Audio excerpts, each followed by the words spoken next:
Hello and welcome to the Mixtape Podcast. I am your host, Mark. Thank you so much for joining me on this week's show.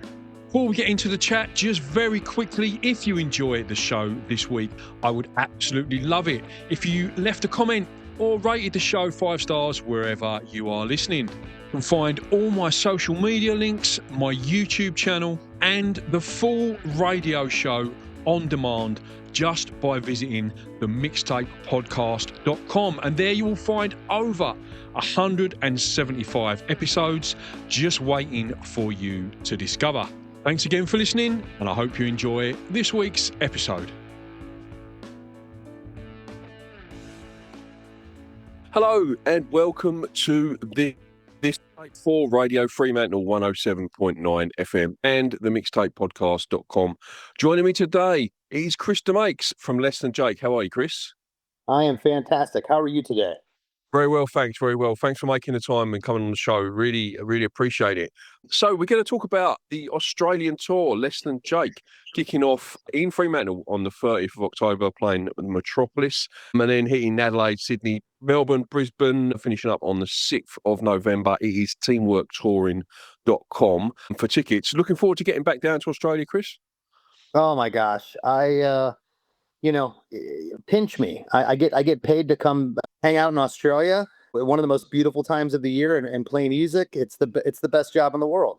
November's just about the right time. End of October, early November, just warming up, coming into summer. Yeah, it's definitely the best time. So you called the tour Circus Down Under. What's the idea behind that name, mate? Well, we've always kind of brought the ruckus as a band. When we were starting out, for our lack of musicianship, we just had the craziest stage show.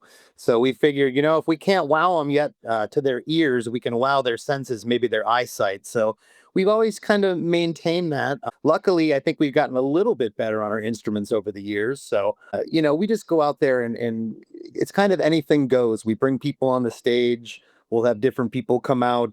It's all about the energy and the energy that we feed off the crowd. And, we take it as serious as we have to, right up to that point, and then we back off.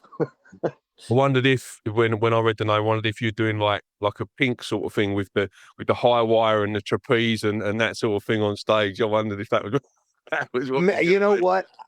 I've always said if we had that kind of money to do that kind of show, you'd see things such as that, but it would be ridiculous. It would be we would do it way campier and way more, way more punk rock. But yeah, I wish I could come. I wish I could tell you with a straight face I'd be flying over the Fremantle audience on a trapeze. That's probably not going to happen. What does a day look like on tour for you, Chris? When you're on tour, are you more of a sound check and back to the sort of hotel sort of guy? Or do you like to get out and about?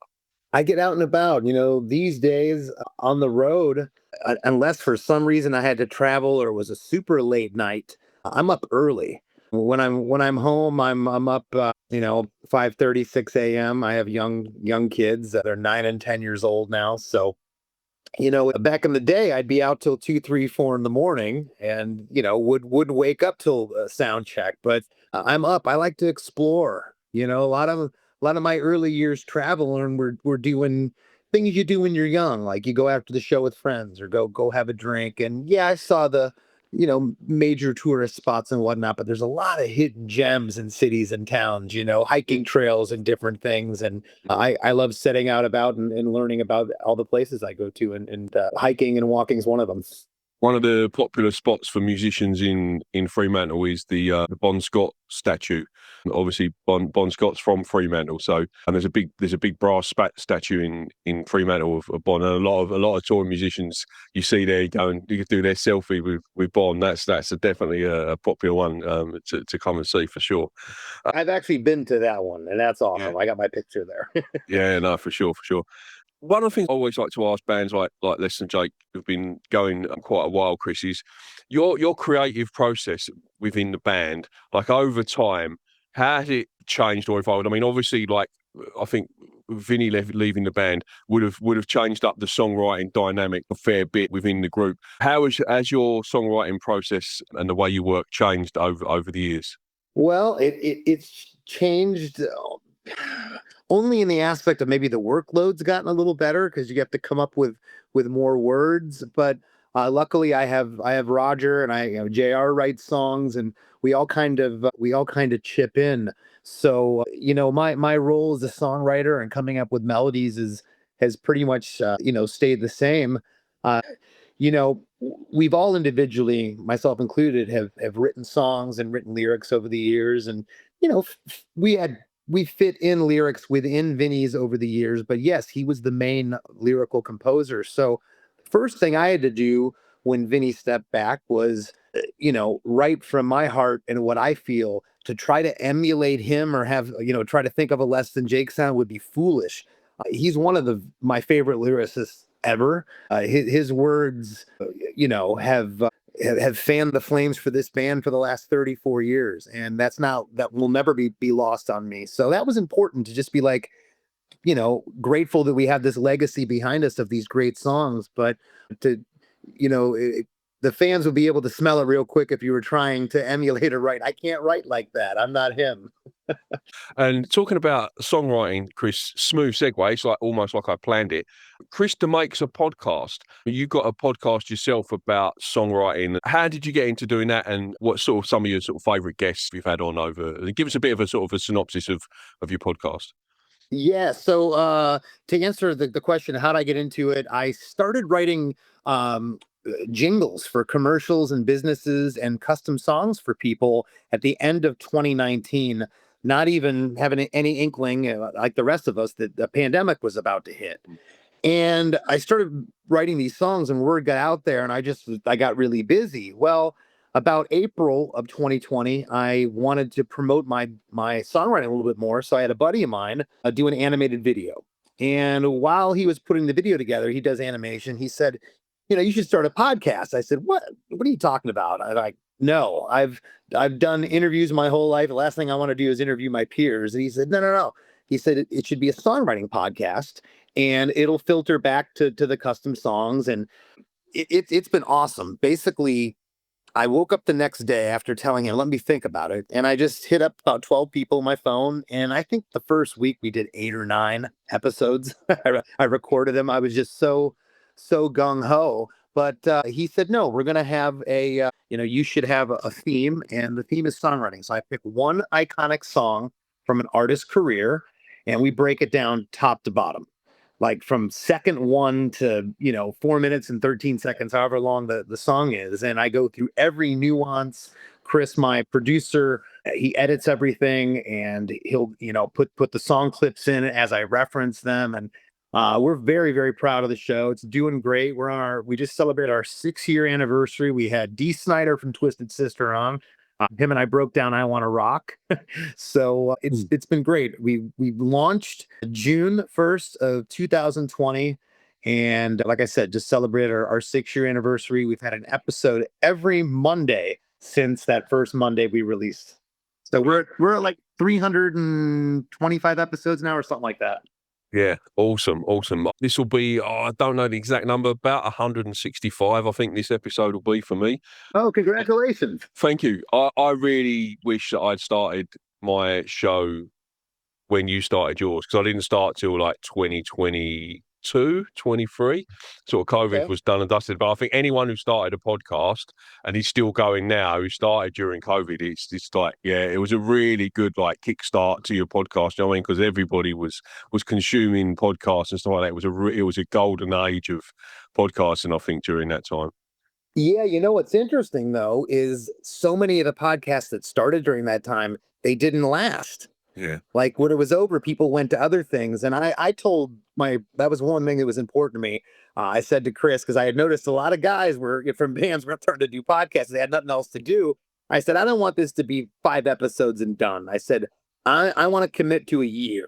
Let's just do it. Because at that point, we didn't know how long the pandemic was going to last. So I said a year, if we want to quit then. And he said, okay, cool. So we did a verbal oral handshake, and here we are. No, I had a similar conversation because I started the radio show first, and I was doing interviews on the radio, and then I had a conversation with a friend of mine. He said, "Oh, you should start a podcast." I was like, "Oh, every man and his dog's got a podcast now. Like, I don't want to be like, that way." But that was the other thing for me. It was like I read a stat somewhere. I think like 80% of podcasts like wrap up in the first sort of 6 months or something like that. So I didn't want to be that guy who just did it and then I was like, if I'm going to do it, I'm going to really give it a red hot go and have a good crack. And yeah, it's 160 episodes. I've been so lucky, Chris. I've spoken to so many amazing eyes. Peter Hook from Joy Division, A New Order. I've interviewed Andrew Farish from In Excess. Like, yeah, it's been so good. Yeah, it's been great. You're listening to The Mixtape. All right. Let's do some mixtape track choices. So the bit that you missed, Chris, my show is called The Mixtape. And when I get guests on, like yourself, I like them to, as a way of exploring your influences and inspirations musically, I ask you to pick 6 songs for a mixtape. And there's 6 categories. Everybody gets the same 6 categories. And then on the radio show, we'll play out the songs as we go through. All right. So track 1 of your mixtape, whenever I kick off the radio show or back in the day when I used to make up mixtapes, always kick it off with an attention grabber. So what would be an attention grabbing song for you, mate? Attention grabbing song. Let me think here.